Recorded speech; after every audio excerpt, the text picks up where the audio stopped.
जय श्री कृष्ण। धार्मिक व्रत कथा में आपका दिल से स्वागत है। आज हम सुन रहे हैं दुर्गा सप्तशती का पाठ और पहला अध्याय।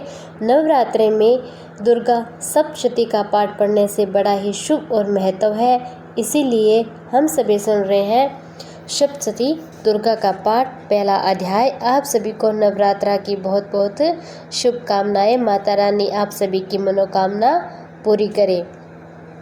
भगवान विष्णु के सो जाने पर मधु और केटप को मारने के लिए कमल जन्मा ब्रह्मा जी ने जिनका सत्वन किया, उन महाकाली देवी का मैं ध्यान करता या करती हूँ। अपने 10 हाथों में खड्ग, चक्र, गदा, बाण, धनुष, परीट, शूल, मस्तक, सन, चक्र धारण करती। उनके 3 नेत्र वे समस्त अंगों में दिव्य आभूषणों से विभूषित, उनके शरीर की क्रांति नीलमणि के समान, वे 10 मुख और 10 पैरों से युक्त ओम चंडी देवी को नमस्कार है। मार्कंडेय जी बोले, सूर्य के पुत्र सावरणी जो 8वें मनु कहे जाते हैं, उनकी उत्पत्ति की कथा आज मैं आपको विस्तार पूर्वक सुना रहा हूँ। सूर्य कुमार महाभाग सवर्णी भगवती महामाया के अनुग्रह से जिस प्रकार मनवंतर के स्वामी हुए, वही प्रसंग मैं आज अभी सुनाता हूँ। पूर्व काल की बात है। सूरत नाम के राजा थे जो चैत्र वंश में उत्पन्न हुए थे। उनका समस्त भूमंडल पर अधिकार था। वे प्रजा को अपने पुत्र की भांति धर्म पूर्वक पालन करते थे। फिर भी उस समय कालो विध्वंसी क्षत्रिय उनके शत्रु हो गए थे। राजा सूरत की दंड नीति बड़ी ही प्रबल थी। उनका शत्रुओं के साथ संग्राम हुआ। यद्यपि कोलाह विध्वंसी संख्या में कम थे, तो भी राजा सूरत युद्ध में उनसे परास्त हो गए। तब वे युद्ध भूमि से अपने नगर को लौट आए, केवल अपने देश के राजा होकर रहने लगे। समूची पृथ्वी से अब उनका अधिकार जाता रहा, किंतु वहां भी उन प्रबल शत्रुओं ने महाभाग राजा सूरत पर आक्रमण कर दिया। राजा का बल क्षीण हो चला था, इसीलिए उनके दुष्ट दुरात्मा मंत्रियों ने वहां उनकी राजधानी में राजकीय सेना खजाने को वहां से हथिया लिया था। सूरत का प्रभुत्व नष्ट हो चुका था, इसीलिए वे शिकार खेलने के बहाने घोड़े पर सवार हो वहां से अकेले ही एक घने जंगल में चले गए थे। वहां उन्होंने मेधा मुनि का आश्रम देखा, जहां कितने ही हिंसक जीव अपनी स्वाभाविक हिंसावृत्ति छोड़कर परम शांत भाव से रह रहे थे। मुनि के बहुत से शिष्य उस वन की शोभा बढ़ा रहे थे। वहां जाने पर मुनि ने उनका सत्कार किया। उन मुनि श्रेष्ठ के आश्रम में राजा सूरत इधर उधर विचार करते हुए कुछ काल तक वहां रह रहे थे। फिर ममता से आकृष्टचित होकर उस आश्रम में इस प्रकार चिंता करने लगे कि पूर्व काल में मेरे पूर्वजों ने किसका पालन किया था, वही नगर आज मुझसे रहित है। पता नहीं मेरे दुराचारी मंत्रीगण उसकी धर्म पूर्वक रक्षा करते हैं या भी नहीं। जो सदा मत की वर्षा करने वाला और शूरवीर था, वह मेरा प्रधान हाथी अब शत्रुओं के अधीन होकर न जाने किन किन भोगों को भोगता होगा। जो लोग मेरी कृपा, धन और भोजन पाने से सदा मेरे पीछे पीछे चलते थे, वे निश्चय ही अब दूसरे राजाओं का अनुसरण करते होंगे। उन अपवी लोगों के द्वारा खर्च होते रहने के कारण अत्यंत कष्ट से जमा किया हुआ मेरा खजाना भी खाली हो जाएगा। ये तथा और भी कई बातें राजा सूरत निरंतर सोच रहे थे। अब वैश्य समाधि धनी व्यापारी का प्रसंग। राजा सूरत की वैश्य समाधि से भेंट। एक दिन उन्होंने वहां मेधा मुनि के आश्रम से निकट एक वैश्य को देखा और उससे पूछा, भाई तुम कौन हो? वैश्य, व्यापारी समुदाय, व्यापार करने वाला। तुम्हारे यहाँ आने का क्या कारण है और तुम क्यों शोकग्रस्त अनमने से दिखाई दे रहे हो? राजा सूरत का यह प्रेम पूर्वक कहा हुआ वचन सुनकर वैश्य ने विनती भाव से उन्हें प्रणाम करके कहा, समाधि एक धनी वैश्य यथार्थ व्यापारी था। वैश्य बोला, राजन, मैं धनियों के कुल में उत्पन्न एक वैश्य हूँ। मेरा नाम समाधि, वैश्य समाधि। अपने दुख का कारण बताते लोभी पत्नी और पुत्रों ने वेश्या को घर से निकाल दिया। मेरे दुष्ट स्त्री और पुत्रों ने धन के लोभ से मुझे घर से निकाल दिया। मैं इस समय धन, स्त्री और पुत्र से वंचित हूँ। मेरे विश्वास पात्र बंधुओं ने मेरा ही धन लेकर मुझे दूर कर दिया। दुखी वेश्या आश्रम में आ गया, इसीलिए दुखी होकर मैं वन में चला आया हूँ। यहाँ रहकर मैं इस बात को नहीं जानता कि मेरे पुत्रों और स्त्रियों का, सब जनों का कुशल है या नहीं। इस समय घर में वे कुशल से रहते हैं अथवा उन्हें कोई कष्ट है। क्या पुत्र सदाचारी या नहीं?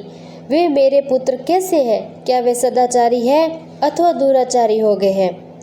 राजा ने पूछा, जिन लोभी स्त्री पुत्र आदि ने धन के कारण तुम्हें घर से निकाल दिया, उनके प्रति चित्त में इतना स्नेह क्यों?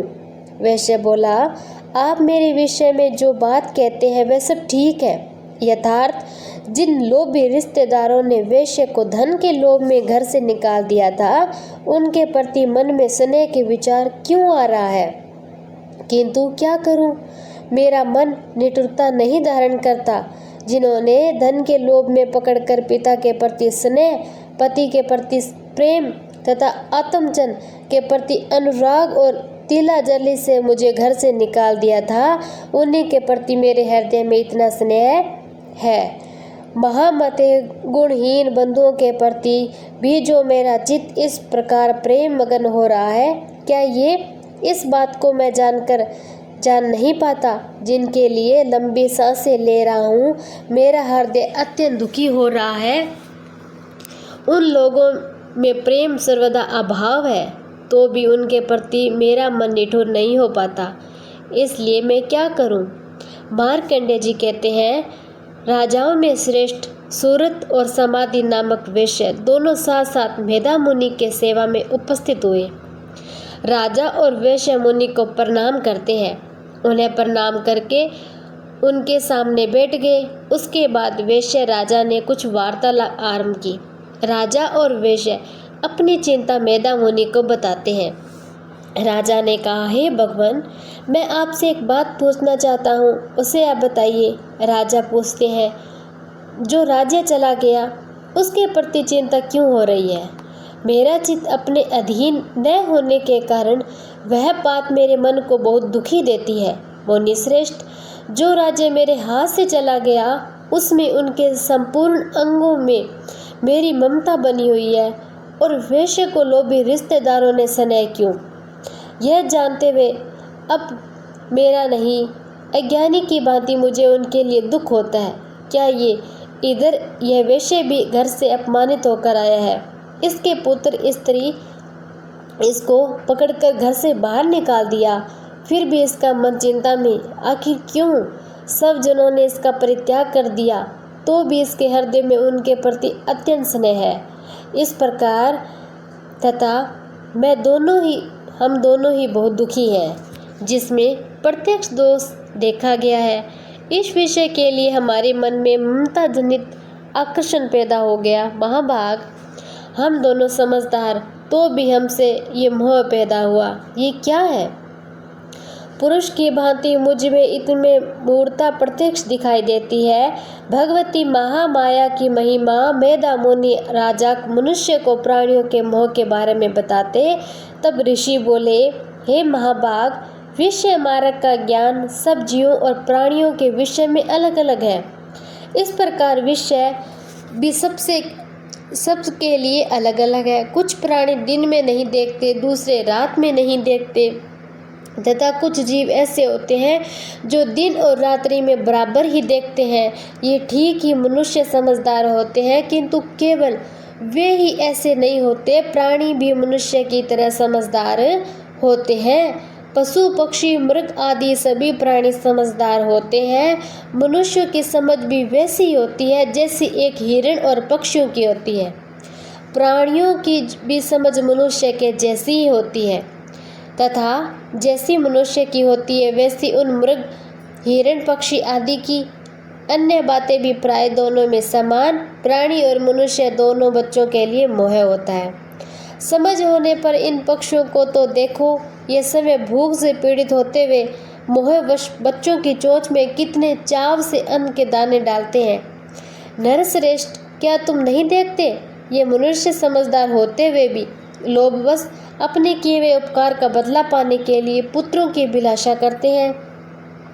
उन सब में समझ की कमी नहीं, लेकिन वे संसार की स्थिति यथार्थ जन्म मरण की परंपरा बनाए रखने वाले भगवती महामाया के प्रभाव द्वारा ममता में भंवर से युक्त मोह के गहरे गर्त में गिराए जाते हैं।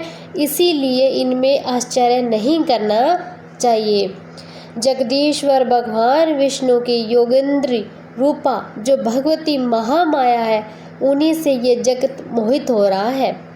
भगवती देवी से ही मोह के बंधनों से मुक्ति दोनों बातें हैं।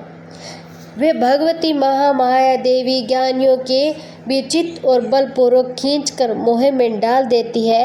वे ही इस संपूर्ण चराचर जगत की सृष्टि करती है। वे ही प्रसन्न होने पर मनुष्य को मुक्ति के लिए वरदान भी देती है। संसार बंधन मोह हेतु भूता सनातनी देवी संपूर्ण ईश्वरों की अधीश्वरी राजा मेधा मुनि को देवी महामाया के बारे में विस्तार से बताने के लिए कहते हैं। राजा ने पूछा, भगवान, जिन्हें आप महामाया कहते हैं, वे देवी कौन है? ब्राह्मण, उनका आविर्भाव कैसे हुआ? उनके चरित्र कौन कौन से हैं? श्रेष्ठ महर्षि, उन देवी का जैसा प्रभाव, जैसा स्वरूप, जिस प्रकार उनका भाव, वे सब आपके मुख से मैं सुनना चाहता हूँ। ऋषि बोले, राजन, वास्तव में मैं तो वे देवी नित्य स्वरूपा संपूर्ण जगत उन्हीं का रूप, उन्होंने समस्त विश्व को व्याप्त कर रखा है। नित्य अजन्मा तथापि जब देवताओं को कार्य सिद्ध करने के लिए प्रकट होती है, उन समय लोक में उत्पन्न हुई कहलाती है। संपूर्ण जगत जल में डूबा हुआ सबके प्रभु भगवान विष्णु शेषनाग की सैया बिछाकर योग निद्रा का आश्रय ले शयन कर रहे थे। उस समय उनके कानों की मेल से दो भयंकर असुर उत्पन्न हुए थे, मधु और केटप के नाम से विख्यात थे।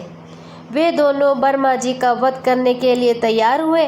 प्रजापति ब्रह्मा जी ने उन दोनों को भयानक असुरों को अपने पास आया और भगवान को सोया हुआ देखा तो सोचा, मुझे कौन बचाएगा। अब एक चित होकर ब्रह्मा जी भगवान विष्णु को जगाने के लिए उनके नेत्रों में निवास करने वाली योग निद्रा की स्तुति करने लगे। तो जो विष्णु भगवान को सुला रही थी, जो इस विश्व की देवी, तुम्ही सर्वदा, तुम्ही षष्टकार स्वर भी तुम्हारे ही स्वरूप, ओंकार की तीनों मात्राओं में देवी का स्वरूप हो। तुम्ही जीवनदायिनी शुदा नित्य अक्षर प्रणव आकार उकार मकार, इन तीन मात्राओं के रूप में तुम्ही स्थित हो। इन तीन मात्राओं के अतिरिक्त जो बिंदु रूपा नित्य अर्ध मात्रा, जिसका विशेष रूप से उच्चारण किया नहीं जा सकता, वह भी तुम्ही हो। सावित्री तथा परम जननी देवी, तुम्ही इस विश्व ब्रह्मांड को धारण करती हो। तुमसे ही इस जगत की सृष्टि होती है, तुमसे ही इसका पालन होता है। सदा तुम्ही कल्प के अंत में सबको अपना ग्रास बना लेती हो। हे जगन्मयी देवी, इस जगत की उत्पत्ति के समय तुम सृष्टि रूपा हो, पालन काल में स्थित रूपा, कल्पांत समय संहार रूप धारण करने वाली। तुम्ही महाविद्या, महामाया, महामेधा, महास्मृति, महामोह रूप महादेवी, महासूरी, तुम्ही तीनों गुणों को उत्पन्न करने वाली सबकी प्रकृति हो।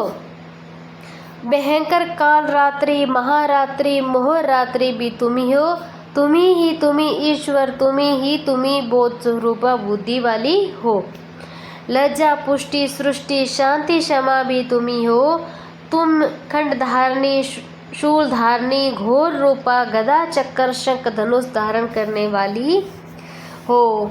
बाण, प्रीत, ये भी तुम्हारे अस्त्र। तुम सौरभ, सौम्यतर हो। सौम्य यथार्थ विनम्रता, शीलता, सुशीलता, कोमलता, इतना ही नहीं, जितने भी सौम्य सुंदर पदार्थ, उन सब की अपेक्षा तुम अत्यधिक सुंदरी हो।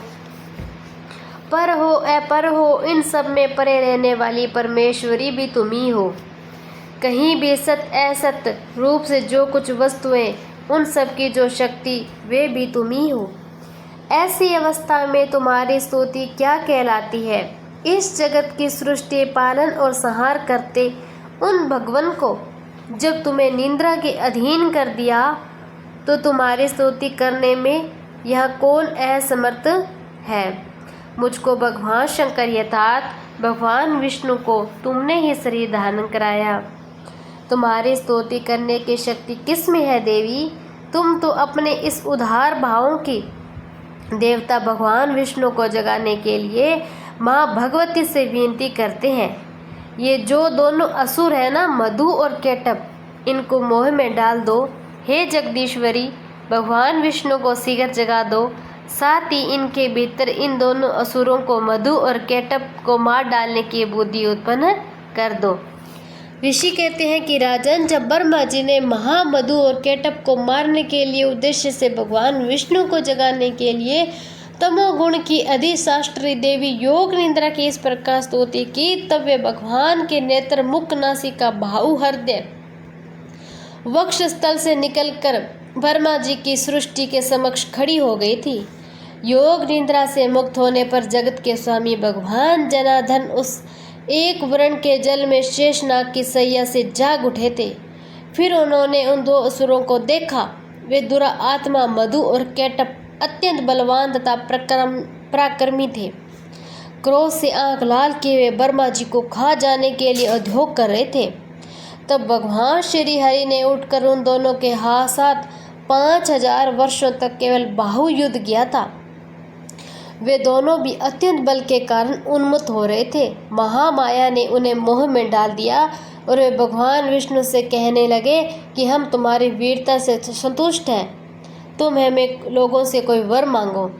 श्री भगवान बोले, यदि तुम दोनों मुझ पर प्रसन्न हो तो अब मेरे हाथ से मारे जाओ। भगवान विष्णु दैत्य को उनके हाथ से मारने के लिए कहते हैं, बस इतना सा ही मैंने वर मांगा, यहाँ दूसरे किसी वर से क्या लेना। असुरों को गलती का एहसास होता है। ऋषि कहते हैं कि उन दैत्यों को अब अपनी भूल मालूम पड़ी। उन्होंने देखा कि सब जगह पानी ही पानी, कहीं भी सूखा स्थान नहीं दिखाई दे रहा है। कल्प प्रलय अनंत संपूर्ण जगत जल में डूबा हुआ है।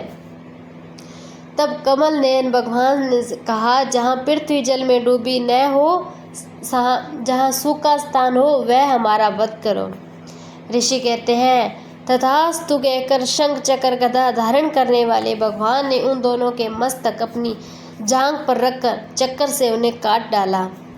इस प्रकार ये देवी महामाया ब्रह्मा जी की स्तुति करने पर समय प्रकट हुई थी। अतः पुण्य तुमसे उनके प्रभाव का वर्णन कहता हूँ, सुनो। इस प्रकार श्री मार्कंडेय पुराण में सावर्णिक की कथा अत्यंत देवी महत्व में मधु कटप वध नाम का पहला अध्याय